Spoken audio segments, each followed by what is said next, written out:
I didn't show you my sandblasting video because I was too lazy. But yeah, got an old sandblaster. I got some long underwear that someone sewed a plastic face mask into the head opening. So, I'm going to take my Suburban Blazer, K5 Blazer! Suburban's over there. Suburban. K5 Blazer. I'm going to take it to have it rust-proofed. First I wanted to sandblast this rocker panel, and I just figured out why it's all rotted away. Just figured it out. Because this is sandblasting sand.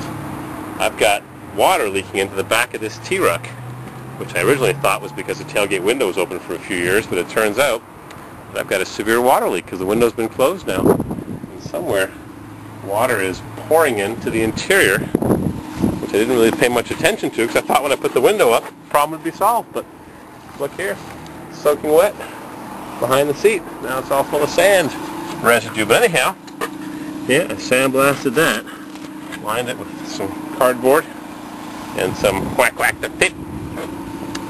And missed a spot there, but I had enough sandblasting for today.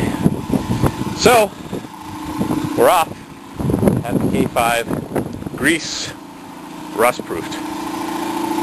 And things are cleaned up a little bit around here. Yep, got the Honda leather seats back.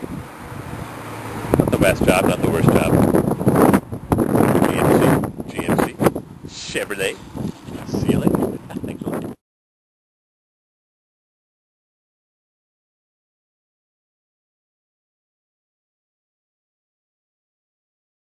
lot. You know, sometimes I don't want to make YouTube videos, but I give in to my inner self.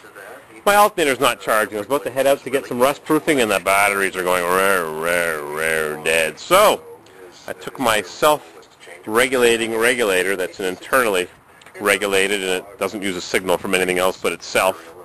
I don't like it. You got to rev it. Anyways, these slip rings, one was pitted, the left one, and one was really badly corroded. So I'm sanding it down. I'll plop the camera here and I'll show you what I'm doing. And I'm going to put the plow pump belt back on. Using too coarse of a sandpaper, but I got a gator done. So I'm sanding the slip rings, and hopefully when I put this thing back together, it'll charge again when I rev it to 1500 RPM.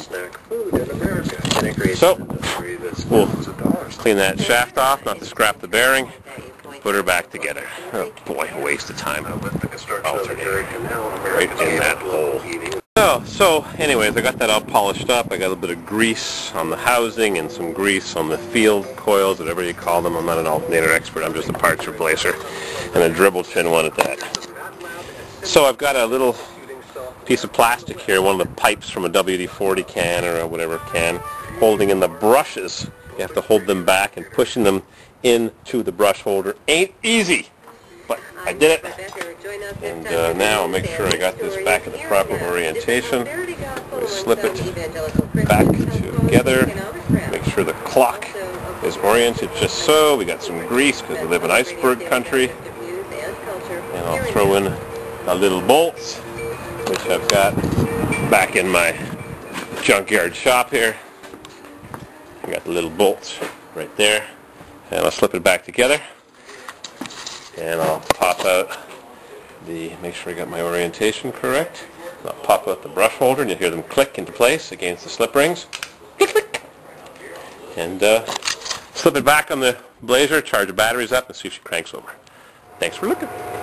So I have the alternator in place. I have to remove the belt for the plow pump, and I've got these washers because for some reason when I put this giant alternator in, which is not original to this truck, it's like an 85 or a 93 amp instead of a 68 or 72, I had to space it with some washers.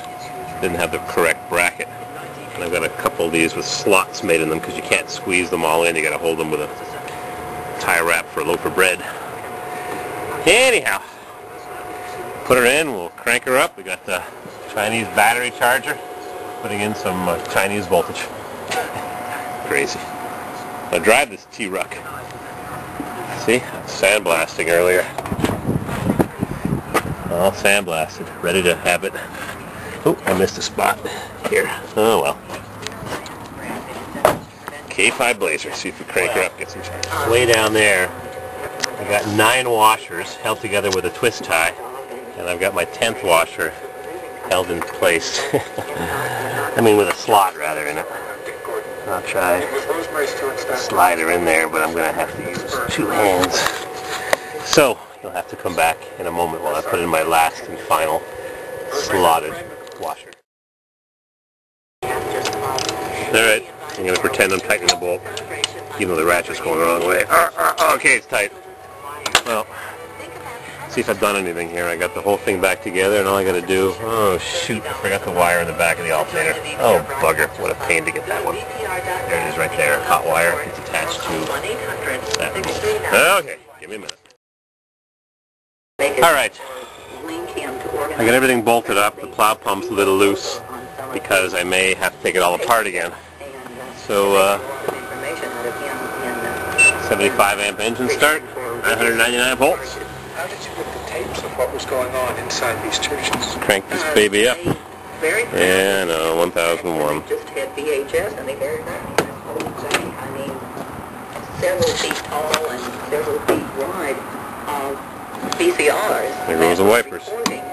During the church service, and I asked for 2 copies, one to keep for myself. 1001, 1002, 1012, 1000. This is so stupid, but I have no choice because I need to change that controller. And let's see if it'll start. Let's see if I got a charge. Which, I don't know. Oh, gauge is a little bit higher than it usually is. No. No charge. Oh, it's alive! Yeah, it's charging! Like Wilma and Betty used to say, charge it! Yeah, all it was. Bit of corrosion. No problemo! Yeah. Yippee! I can go get her undercoated. Yeah. Charging. Positive. Alright. Success! Chevrolet! Bye! Hey, did I show you how I got the silencer? Diesels need silencers. They suck so much air. They run at wide open throttle all the time. Maybe you didn't know that. Diesels run at wide open throttle. When you open the throttle on a diesel, you're just sending in more fuel. The throttle is always 100% open. Anyways, this plastic thing collapsed. Shush! We don't want any fruitcake right now. Too friggin' sweet. We don't need any fruitcake. We had enough cranberry sauce, and Mrs. Corvair Wild made it extra tangy. Anyhow, so I put a bolt in to separate the halves because this thing was collapsed. And we'll put her back together. I'm missing a clamp. And the bolt there is a little loose. And there goes my cell phone. So, we got her done. We got a charge. Thanks for looking. Sure enjoy myself here.